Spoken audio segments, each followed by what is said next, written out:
Mental health is a really hard concept to define. A lot of people can't put a single definition on mental health because it is so different within the different people that it runs through. One definition was mental health includes our emotional, psychological, and social well-being. It affects how we think, feel, and act. It also helps determine how we handle stress related to others to make choices. Mental health is important at every stage of life, from childhood, adolescent, even through adulthood.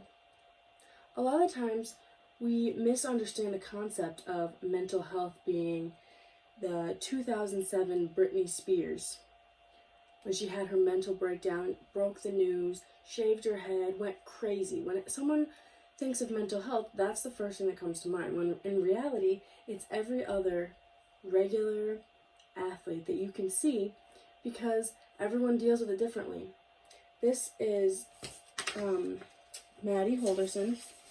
She had a book written after her called What Made Maddie Run.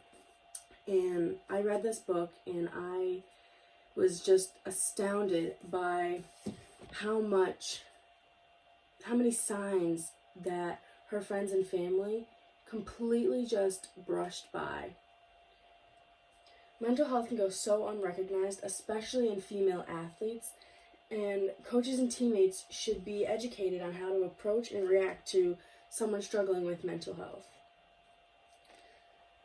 A lot of the ways that here at Mansfield that they take care of us as student athletes is they give us these assessment quizzes before each semester just to see about where we are, how we react to things, and they ask simple questions like, I feel tense or wound up.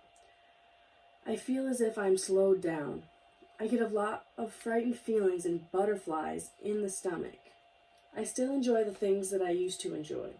I get sort of frightened feeling as if something awful is about to happen. And you rate them, 3 being very different and quite badly, or definitely, or most of the time, to 0, not at all.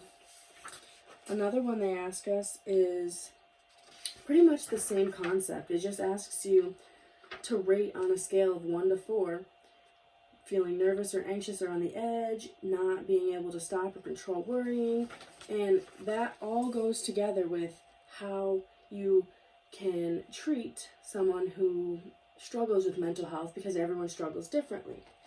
Some signs and recognition that you can have is their body language.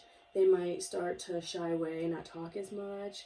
Their performances, they start not doing as well, not hustling as much. They're sluggish and tired. They refuse to talk about how they're feeling. Any sorts of things like that. The seriousness. Seriousness is a big thing to pay attention to because you don't want to take a situation like this lightly, because the second you do, something terrible is going to happen, like Madison, where she took her own life. So you don't take it lightly. You always check up on your friends.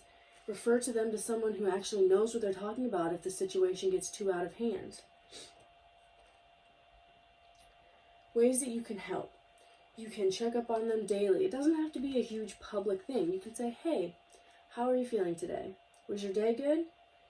Give them a nice smile walking past them on your way to class or in the dorms. Anything.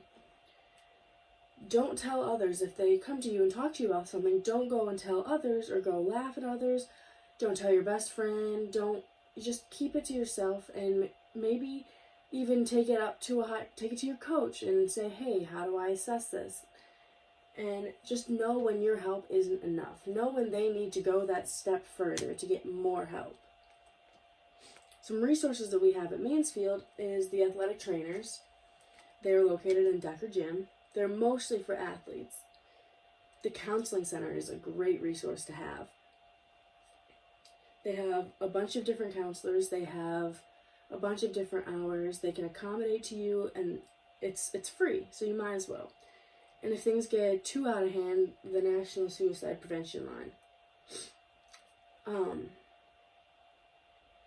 I went around and I interviewed some of the coaches at Mansfield, and I asked them what they thought mental health was.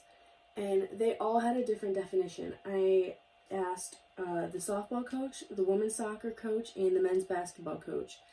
And each of them had a different approach to what they do for someone who struggles with mental health. The basketball coach says, being men, they don't want to admit that they're struggling enough, but you can tell, you can see it. The women's soccer coach said, I'm pretty open about, come talk to me, I'm here for you, if you want to talk, I'm here. He just reassures the team, he reassures the people on his team to make sure that they know that they have somewhere to turn. And the softball coach, personally I know, because I'm on the softball team, if you need to, she gives you a mental health day where you just take a day to yourself, you sit and relax, you don't have anything to worry about, get yourself calm and collected. She asks if there's anything that she can do to help, and just make sure that you're all around okay. Mental health is a serious issue that goes unrecognized all the time. Everyone, even your friends, coaches, teammates, can get educated and know how to react to someone who struggles with mental health.